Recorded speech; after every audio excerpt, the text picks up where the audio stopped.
Sebelumnya perkenalkan dulu ya. Di sini saya bersama Trijus Community. Alhamdulillah kita sudah mengadakan pelatihan dan sekarang via online. Tadi dikatakan oleh Ustazah Siti, kita punya program unggulan. Alhamdulillah datang corona dan semuanya batal. Karantina, pondok, semua program batal. Hingga akhirnya apa? Lahirlah Trijus Community dengan program menghafal Al-Quran via online. Sudah kita wisuda 23 angkatan dan juga program-program kita alhamdulillah cukup banyak. Karena apa? Berkah Yakin nih corona berkah? Nah ini hikmah dari corona ini. Lahirlah Trijus Community. Cukup simpel kok. Ya. Nah, ini lahir di kampung gak sendiri di Jambi. 2 tahun lalu namanya Trijus Community, komunitas penghafal 3 juz terakhir. Jadi kita fokus di 3 juz terakhir dan semuanya serba 3. Ya, makanya sekarang anak saya 3, istri 1. Tepat sekali Ustaz. Boleh itu. Kita ada di program tahfiz. Trijus Community program tahfiz 3 juz, 3 waktu, 3 langkah. Ini metode kita. Ya. Karena metode kita adalah bersifat pemetaan. Kita ketika memberikan metode ke lembaga Al-Quran tidak dikatakan harus seperti ini, enggak. Tapi kita petakan dulu lembaga Al-Qur'annya. Karena setiap lembaga punya keadaan berbeda, santri yang berbeda. Hingga akhirnya metode kita diterapkan di lembaga yang kita sekarang sudah ada 3 cabang. Itu program karantina 1 tahun kita sudah ada. 1 tahun mungkin 30 juz. Ya, alhamdulillah. Nah, kenapa? Kok ada yang bilang itu kecepatan. Justru buat kami itu terlalu lama. Karena sudah kita terapkan, ya. Salah satu adik saya alhamdulillah 30 juz mungkin 42 hari.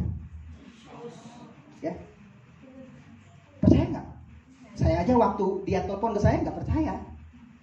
Desember kita masukkan, Januari telepon, nanti hadir ya khataman katanya, semaan. Dari subuh sampai maghrib 30 juz kita semak 42 hari. Mau tahu metodenya? Gak cukup waktunya nanti. Nah itu. Nah kemudian kita terapkan di Medan juga itu 2 bulan paling maksimal 6 bulan bisa dapat 60 juz. 30 juz. Nanti ditanya saya aliran apa nanti. Dan kita buat standar 1 tahun 30 juz alhamdulillah sudah diterapkan ya di 3 lembaga kita dan itu berjalan sudah 1 tahun sekarang. Sekarang masuk tahun kedua. Kemudian kita menerapkan juga di lembaga-lembaga formal dan non formal dari TPQ sampai ke sekolah-sekolah SD sampai SMP dengan pemetaan dulu. Jadi sebenarnya metode itu bukan Anda ngambil dari mana, tapi masalah pemetaannya dulu. Santrinya siapa, yang ngajar siapa, lingkungan gimana? Ya, kan nanti diketawain kalau Anda buat program 1 tahun hafal 30 juz gitu di kampung sendiri kan. Kita buat di Solo saja, gitu kan, buat di Solo saja itu 30 juz usia SD itu diketawain. Hingga akhirnya kita buat 3 juz saja. Jadi benar harus sesuai. Kita sudah terapkan dengan program 6 bulan bisa 3 juz, hingga akhirnya yang karantina pun ada 3 bulan 1 juz. Nah, itu gambarannya sedikit metode tahfiz yang kita kembangkan di Trijus Community. Kemudian tahsin, kita ada tahsin 3 langkah, 3 pertemuan, 3 bulan. Pokoknya nanti akan serba 3 kalau Trijus itu. 3 langkah, jadi yang biasanya berjilid-jilid, kita buat hanya 1 jilid dan itu pun hanya 3 langkah. Bisa baca Al-Quran dengan waktu 3 bulan dan cukup per pekan 3 pertemuan. Mau tahu caranya? Selanjutnya.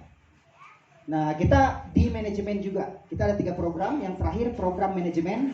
Bagaimana mendirikan lembaga Al-Quran. Ya. Anda yang ingin mendirikan Al-Quran atau ingin memperbaiki program dari lembaga Al-Quran. Gitu.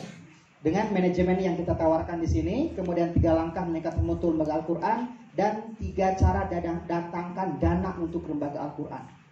Biasanya kalau setiap seminar ini kita buat yang terakhir itu paling banyak yang hadir. Seolah-olah lembaganya itu kurang dana terus gitu. Saya kadang heran. Bagaimana mendatangkan lembaga Al-Quran itu dananya. Dari mulai yang klasik caranya konvensional sampai yang digital apa dan sebagainya. Ya, kita bantu di situ. Nah, alhamdulillah kami Trijus Community sudah menaungi berapa? 36 lembaga sekarang. Jadi tadi kalau dikatakan 13 itu sedikit ya. sekarang 36. Ya, boleh kan saya ikut ria juga kayak beliau. 36 lembaga Al-Quran kita ampuh, kita didik. Alhamdulillah dari mulai yang mendirikan sampai pemetaan perbaikan baik metodenya di situ. Nah, lantas pada sore ini kita akan membahas apa? 3 persiapan dasar mendirikan. Berarti poin yang terakhir tadi, ya. 3 persiapan dasar mendirikan lembaga Al-Quran. Ya.